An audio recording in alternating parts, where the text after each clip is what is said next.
Salve! Boa noite. Representação, representatividade.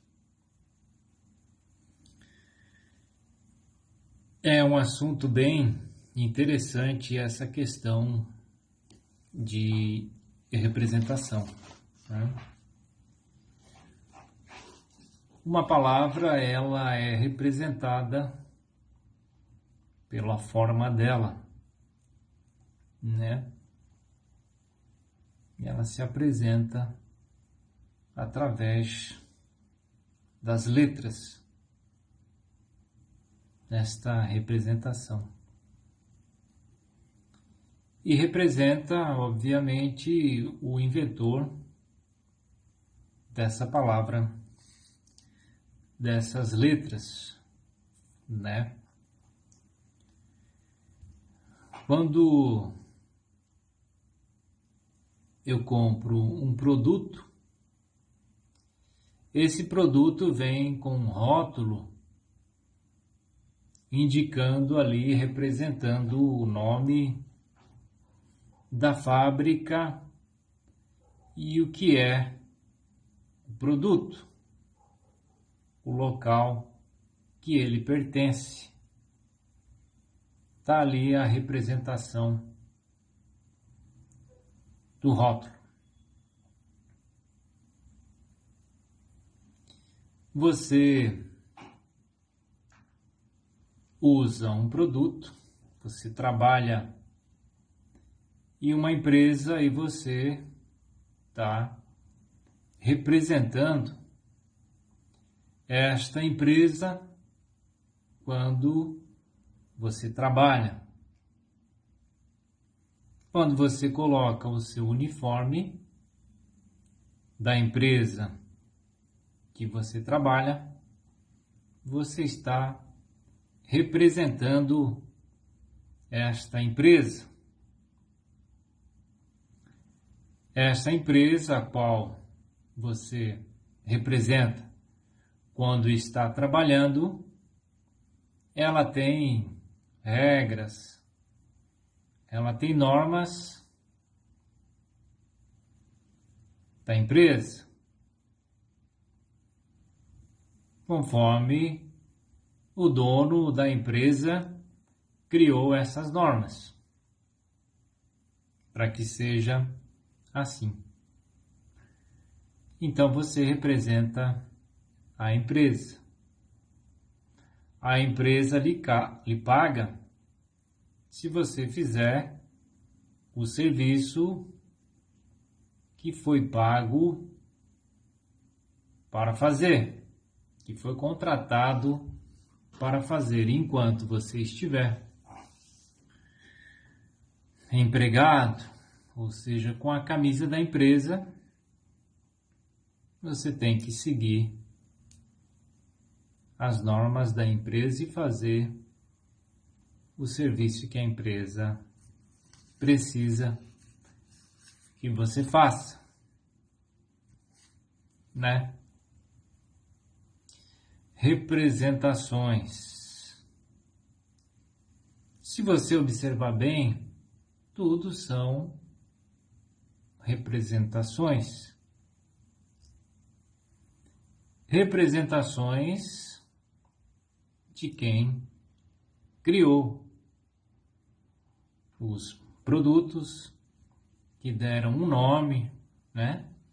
Até mesmo o seu nome que foi te dado, né?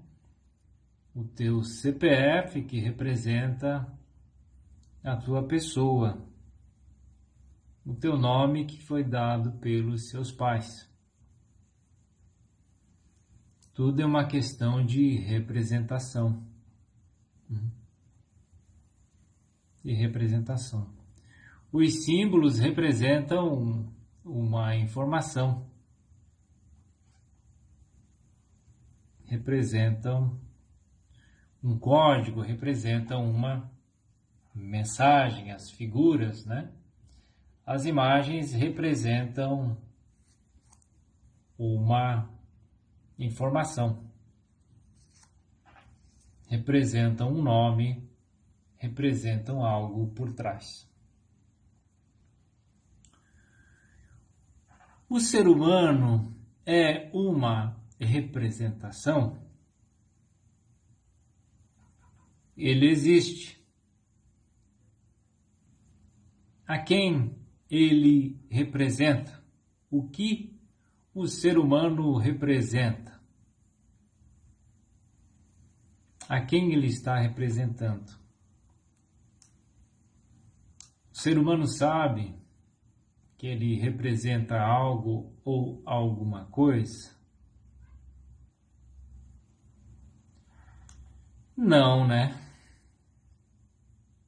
Não sabe, porque não se conhece.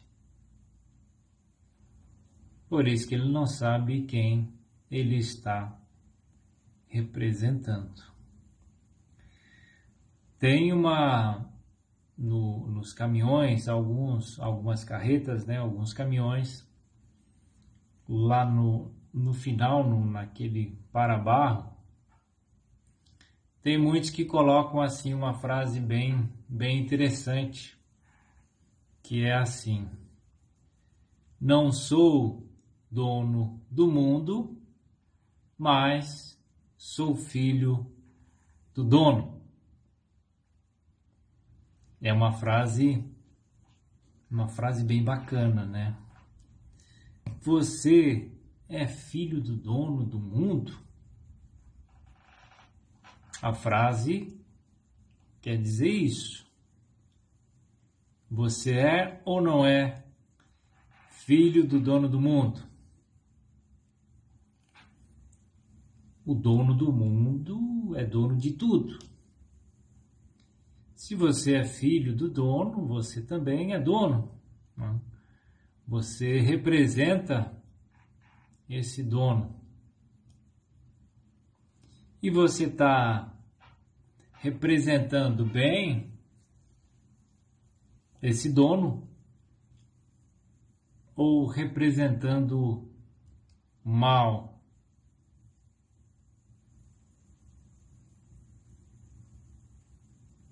Você está honrando o seu nome? Ou você está desrespeitando o seu nome, o seu pai? Posso dizer pai? O dono do mundo, eu posso dizer que o dono do mundo é teu pai? Você está respeitando ou desrespeitando? Você está representando bem ou mal o dono do mundo? A gente nem sabe o que representa, né? Não sabe o que representa porque vive inconsciente, não tem consciência de nada, né? Não tem consciência do que é, do porquê que é, do que significa tudo isso aqui embaixo. Essa é a nossa vida. A gente diz que é filho do dono, mas não tem nenhum poder, né? Não sabe de nada e vive como um mendigo e vive como um miserável. Por isso nós somos sofredores imortais, condenados, desconhecidos de nós mesmos. E essas fases que passaram, as músicas, elas representavam isso, a nossa miséria, né? Elas não tinham início, nem meio, nem fim. É a nossa cultura, a cultura artificial. Tem uma música legal do Milionário José Rico. Minha família gostava muito de ouvir essas músicas. que é a estrada da vida, que o cantor canta assim: nesta longa estrada da vida, vou correndo e não posso parar, na esperança de ser campeão, alcançando o primeiro lugar. Mas o tempo cercou minha estrada e o cansaço me dominou.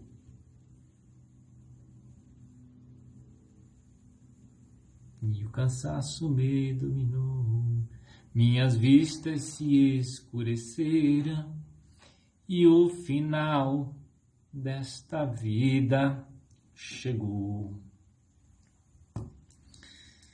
Então a gente vivia de esperança, né? Cheio de vontade, vontade disso, vontade daquilo, e morrendo pelo meio do caminho, na melhor parte da vida, né? Por não saber o que é essa vida, por não ter o conhecimento do que é essa nossa passagem aqui por esse plano. Por isso a vida, ela sempre foi muito sofrida, de lapidação, porque não tem sofrimento pior do que a ignorância, do que o desconhecimento de tudo, seguindo as vontades e sofrendo por causa das vontades. A vontade, o racional superior diz que é uma superstição que cada um tem, né? As vontades. Tem no canal do YouTube A Voz do Raciocínio, lá eles falam sobre a vontade, tem um programa. Tem outro programa também legal, que fala também sobre esse assunto e outros mais, da cultura racional, que é o canal do Terceiro Milênio também, no YouTube. Tem um pessoal lá muito especial, estudantes antigos, precursores aí da cultura racional, que tem muitas vivências e muitos conhecimentos lá divulgados no canal. Outra música também que demonstra a nossa situação é aquela Almir Sater, não sei se ele regravou ou se é dele mesmo, essa música é aquela que ele fala que anda devagar porque já teve pressa e leva esse sorriso porque já chorei demais. Penso que cumprir a vida seja simplesmente compreender a marcha e seguindo em frente. Então, é uma música também que demonstra, né?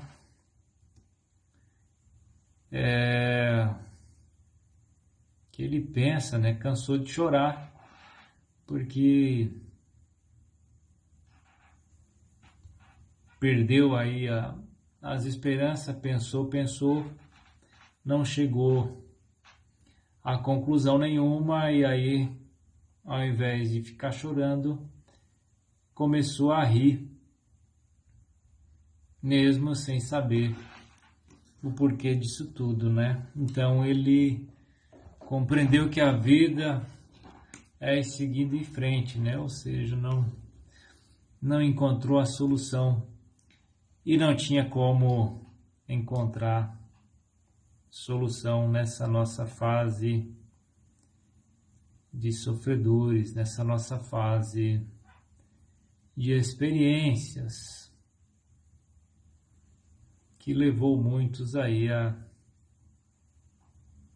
Enfim, tudo foi preciso e necessário.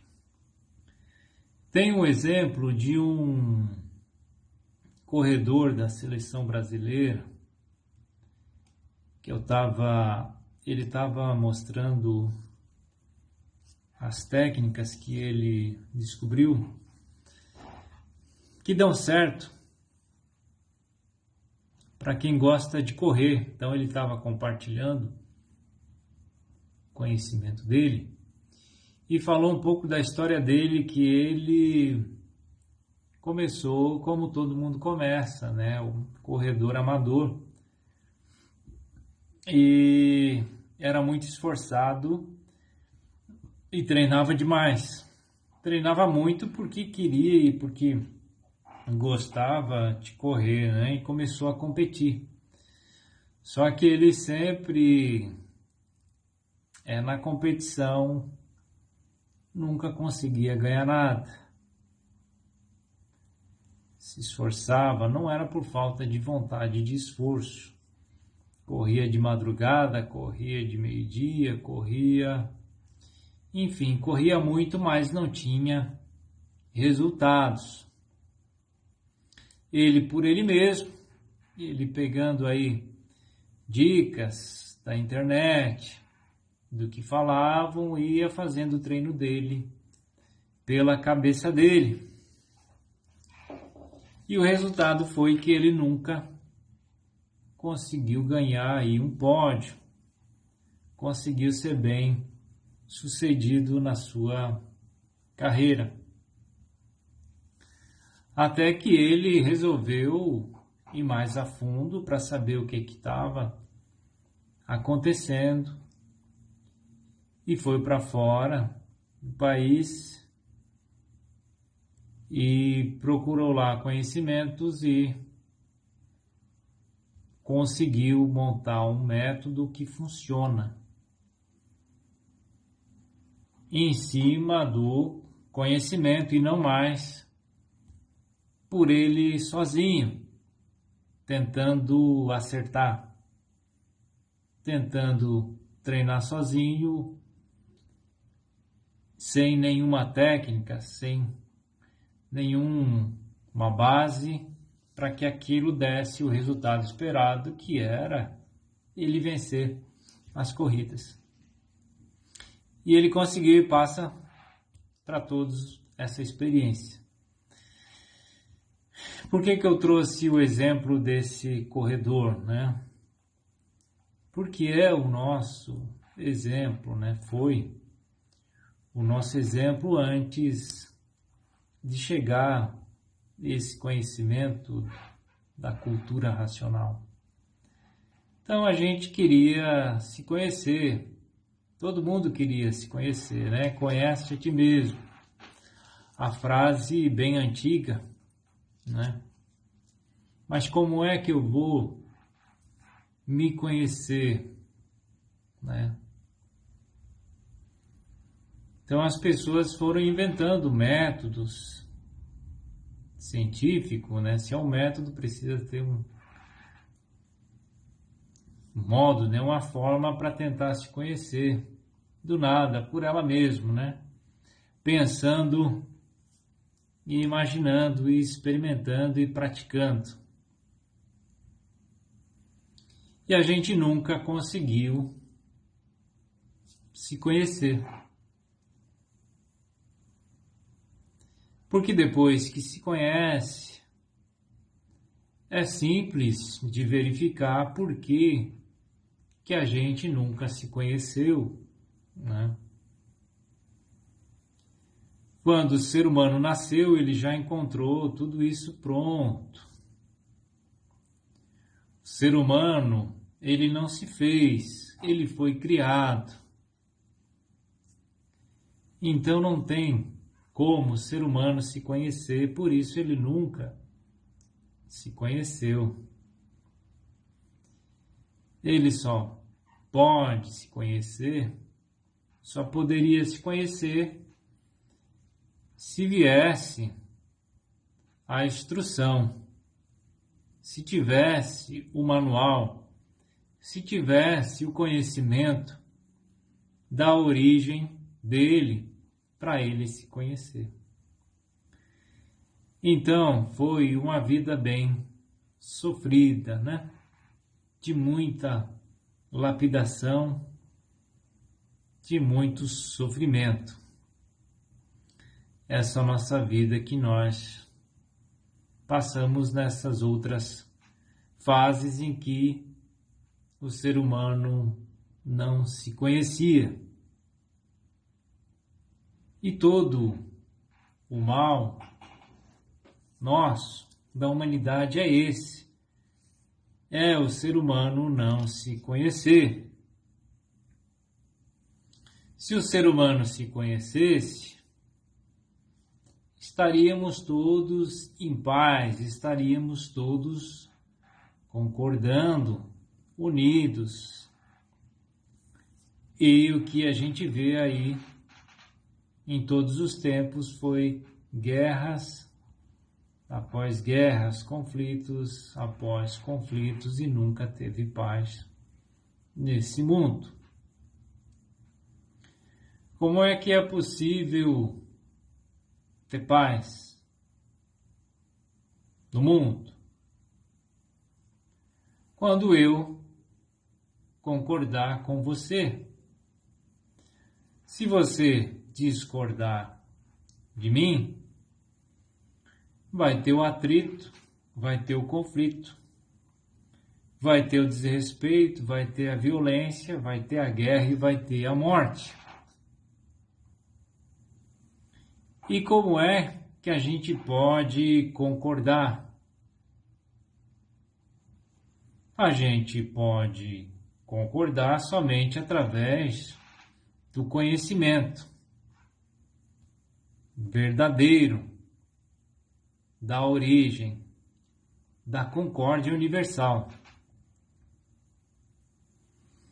Se você souber o que eu sei, se todos souberem a mesma coisa e concordarem com isso, aí pode haver a paz.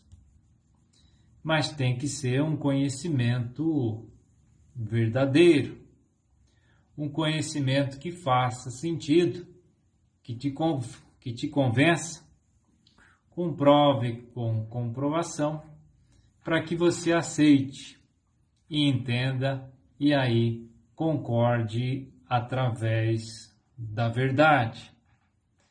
A verdade, ela não pode ser descartada. A verdade, ela sempre vai imperar. A verdade, ela existe. Só que, por não conhecer a verdade, a gente briga pela mentira. Quando a verdade for conhecida por todos, essa verdade vai comandar todos e aí então haverá a paz, haverá a harmonia, haverá a concórdia universal.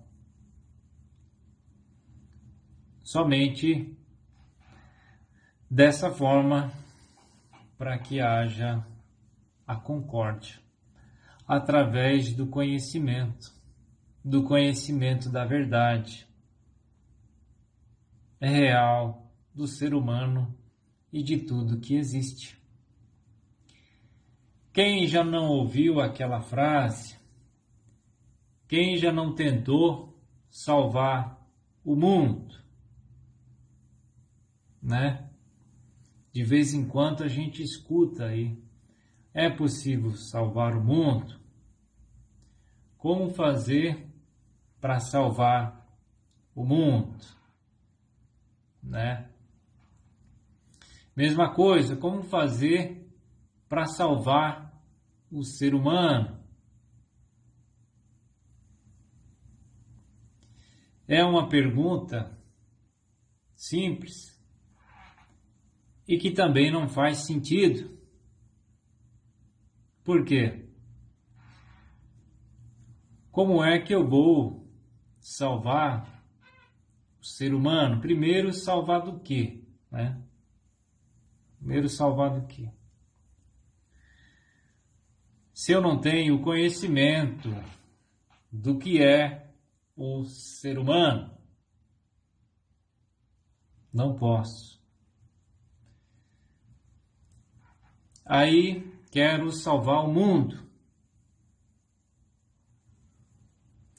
Salvar o mundo de quê? De quem? Por quê? Para quê?